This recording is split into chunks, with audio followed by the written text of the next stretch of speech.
বুঝলা না বা মুসলমান পরিচয়ের কত দাম, ইমানের পরিচয়ের কত দাম। আমি গভীর রাত আর লম্বা করতে চাই না। ভাবলা না তোমরা, তোমরা আমরা বুঝাইয়া পারলাম না।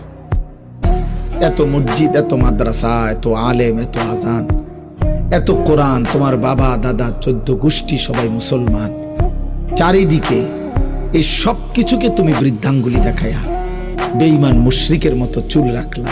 ছি ছি ছি। এত এত আমরা সবাই তোমার দৃষ্টিতে পাগল ছাগল না? বলো বাবা, কাফের বেঈমানের মতো চুল রাখলা কেন? এই মুসলমানের বাচ্চা, একটা ওয়াক্ত নামাজ পড়লি না যারা, তো তোর সাথে আমাদের কি সম্পর্ক? আব্বা, তোর বাবার সাথে কি সম্পর্ক? তোর মায়ের সাথে তোর কিসের সম্পর্ক? তোর ধর্মের সাথে তোর সম্পর্ক কি? ভোটার আইডি কার্ডে ধর্মের পাশে ইসলাম লিখছো কেন?